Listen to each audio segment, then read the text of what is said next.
Nga fundi I vitit 1944 deri në fillim të vitit 1991, Shqipëria jetoi në një regjim të ekurt komunist, një prej më izolacionistëve dhe represivëve në Evropë. Për gati gjysmë shekulli, vendi u kthye në një laborator social të dhunës dhe kontrolli total. Internime masive, burgime të gjata, gjyqe të montuara, dënime me vdekje pa prova, kampet e punës dhe spastrime periodike që nuk kursyen as shokët e armëve. Të gjitha këto nuk u kryen nga një sistem pa fytyrë, por nga njerëz konkret, drejtues politik, hetues, prokuror, komandant, të cilët zbatuan me besnikëri një projekt totalitar. Ky rrëfim sjell 10 prej figurave më të errta të asaj periudhe, emra që ende sot përmenden me frikë e urrejtje, sepse mishëruan brutalitetin, mashtrimin dhe shkatërimin e mira jetëve. 10. Nexhmie Hoxha, zonja e zezë e propagandës. Nexhmie Hoxha, bashortja e diktatorit, ishte ideologja kryesore e regjimit. Si drejtuese e Frontit Demokratik dhe Institutit të Studimeve Marksiste-Leniniste, ajo justifikoi teorikisht luftën e klasave, izolimin dhe shtypjen e kundërshtarëve. Në vitet 60 e 70, ai ishte një nga zërat më të ashpër kundër çdo shenje liberalizimi. Në propagandë, Nexhmie Hoxha portretizonte armiqt si tradhtar dhe degenerat. Në realitet, fjalët e saj hapnin rrugën për burgosje dhe pushkatime. Pas vdekjes së Enverit, ajo mbeti influente prapas skenës, duke ndikuar te Ramiz Alia.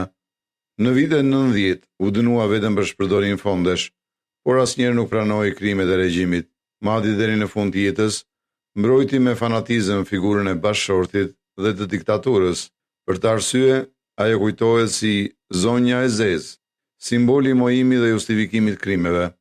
Një figurë që nuk kërkoi kur falje, duke mbetur deri në fund mbrojtësja e një regjimi të përgjakshëm. 9. Ramiz Alia, pasardhësi I diktaturës. Ramiz Alia ishte pasardhës I Enver Hoxhës dhe udhëheqësi I fundit të regjimit. Për dekada, si sekretar për ideologjinë, ai hartoi fushata propagandistike, përfshi revolucionin kulturor të 1967-s, që zhduku fenë dhe goditi traditat. Ai ishte arkitekti retorikës që I quante klerikët parazit dhe I zvendësonte festat fetare me festa socialiste. Si president, pas 1985-s, Alia u përpoq të ruante regjimin me lëshime të vogla, por gjithsesi nuk ndaloi dhunën. Demonstratat e Shkodrës u shtypën me gjak. Tentativat e arratisjes u dënuan me burg e plumba dhe ngjarjet e 2 prillit 1991, ku u vran 4 protestues, ndodhen në drejtimin e tij. Edhe pse drejtoi tranzicionin drejt pluralizmit, nuk u shkëput kur nga trashëgimia e diktaturës. Për shumë kënd, ai mbetet simbol I vazhdimësisë së regjimit deri në ditën e fundit. 8. Xhafer Pogaçi, komandanti I Tepelenës. Xhafer Pogaçi ishte komandanti I kampit internimit Tepelen, një vend që sot kujtohet si Auschwitz-i shqiptar. Mijëra gra, pleqë dhe fëmijë u grumbulluan aty në kushte çnjerëzore, baraka pa shtretër, ushqim minimal, ujë I ndotur. Vetëm në vitet e para humbën jetën qindra fëmijë nga uria dhe sëmundjet. Raportet e kohës, përfshirë dokumente ndërkombëtar, e përshkruajnë Pogaçin si një njeri të dhunshëm dhe abuzues seksual. Ai nuk tregonte asnjë mëshirë për fëmijët që agonizonin, madje inkurajonte ndërshkime të ashpra për gratë që refuzonin t'i bindeshin. Të internuarit punonin ditë të tëra në punë të rënda, ndërsa vuajtjet e tyre ishin pjesë e politikës së ndërshkimit. Edhe pse pas vitit 1953, kampi u mbyll dhe Pogaçi u transferua, emri I tij mbeti I lidhur ngushtë me poshtërimin dhe mizorinë. Tepelena sot është simboli I internimit dhe Pogaçi mbetet figura që mishëron atë periudhë të errët. 7.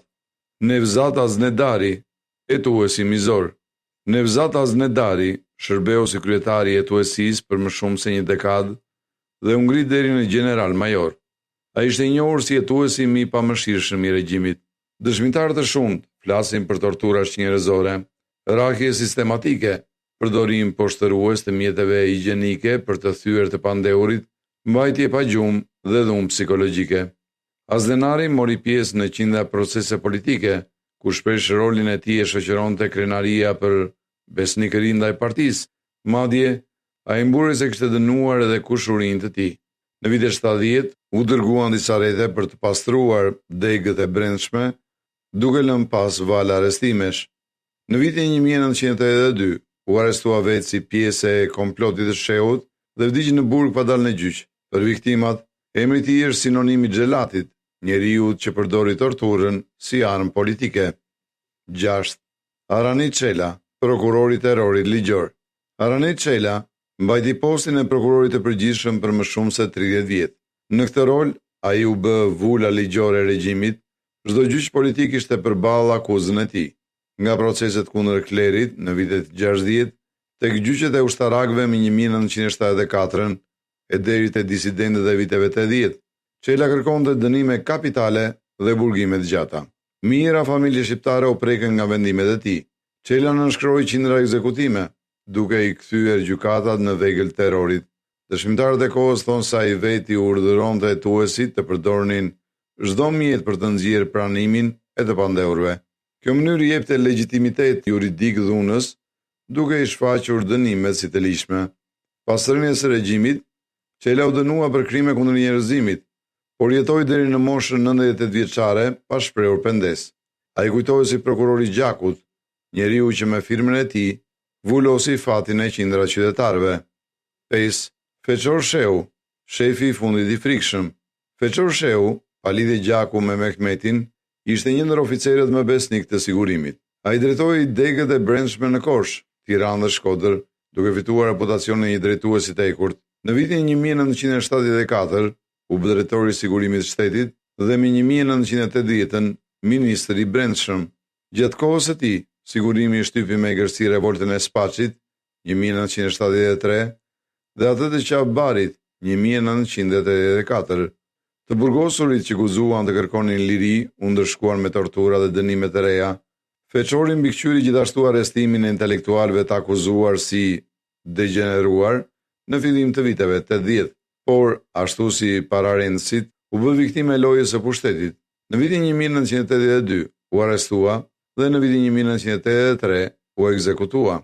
Figura e tij përfaqëson besnikun e verbër që zbaton urdhrat pa mdyshje, me qindra arrestime, me qindra jetë të thyer kalojnë në përdosjet që mbanin firmën e Feçor Shehut. Ai ishte shefi i fundit i sigurimit dhe një nga më të frikshmit.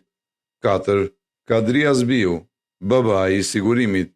Kadria Zbiu mbajti për 26 vjet postin e ministrit të punëve të brendshme, duke u zhndruar në simbolin e sigurimit të shtetit. Me origjinë partizane, ai u ngjit shpejt në hierarki dhe në vitin 1954 mori drejtimin e ministrisë. Azbiu ndërtoi një rrjet të gjerë survejimi. Çdo lagje kishte spionët e vet, çdo fjalë e papërshtatshme mund të çonte në burg. Në drejtimin e tij, hetuesit ushtronin tortura sistematike për të thyer të pandehurit. Familjet e të aratisurve internoheshin, fëmijët e tyre përjashtoheshin nga shkollat dhe çdo tentativë aratisje e ndërshkohej me pushkatim. Azbiu ishte gjithashtu organizatori i goditjes ndaj ushtrisë në vitin 1974, ku u pushkatuan 3 general të lartë. Kultura dhe arti nuk shpëtuan. Ai përkrau fushatën kundër liberalizimit pas vitit 1973, duke futur frikë edhe në krijimtarinë artistike. Në vitin 1982, pas vetvrasjes së Mehmet Shehut, Hoxha e shpalli dhe Azbiun pjesë të një komploti poliagjenturor. Ai u arrestua dhe u pushkatua në vitin 1983. Edhe pse u mbyll si viktim, Azbiu mbetet figura që institucionalizoi terrorin policor, duke lënë pas mira jetë të shkatëruara. 3. Koçi Zoze, ideologu i parë i terrorit. Koçi Zoze, teneqegji nga Korsha, u ngjit më njëherë pas luftës në postet më të larta. Ai drejtoi drejtorinë e mbrojtjes së popullit, bërthamën e sigurimit të shtetit dhe shpejt u bë numri 2 pas Hoxhës. Zoze organizoi gjyqin special të vitit 1945, ku 10 intelektual nacionalistë u dënuan me vdekje ose me burg të gjatë. Ishte ai që solli në Shqipëri modelin jugosllav të policisë sekrete, duke instaluar praktikat torturës, zhdukjes dhe internimit.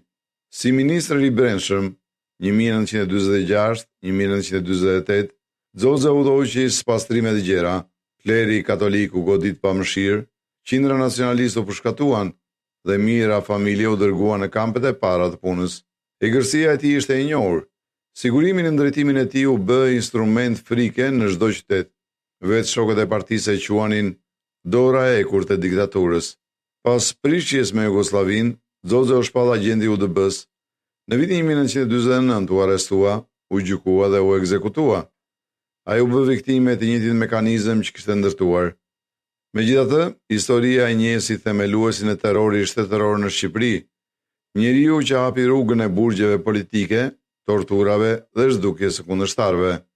2. Mehmet Shehu, krau i ekurt i regjimit.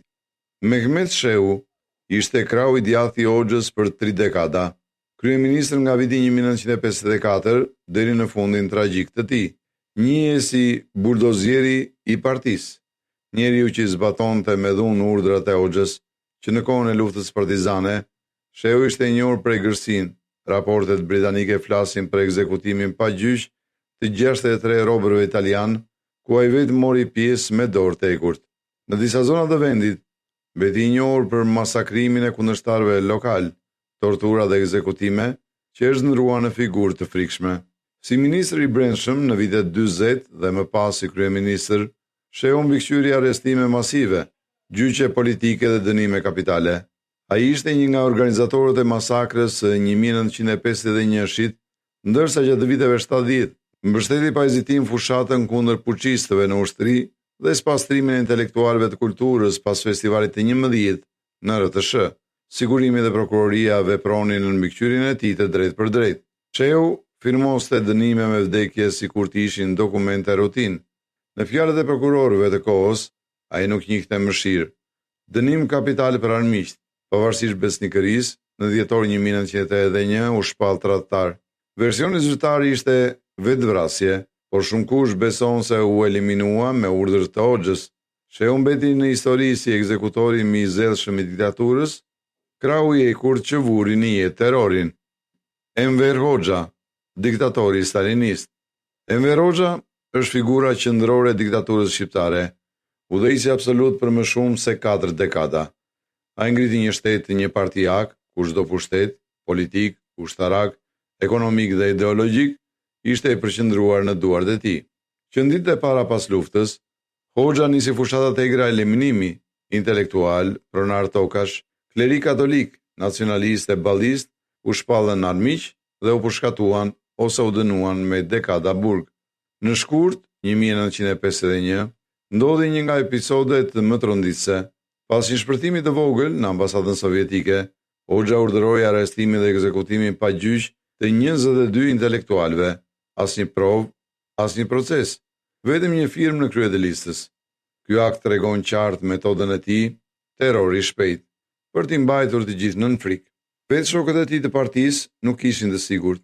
Koçi Zoze, më vonë Beqir Balluku dhe gjeneralë të tjerë e deri tek Mehmet Shehu, të gjithë u eliminuan nga urdhri i tij.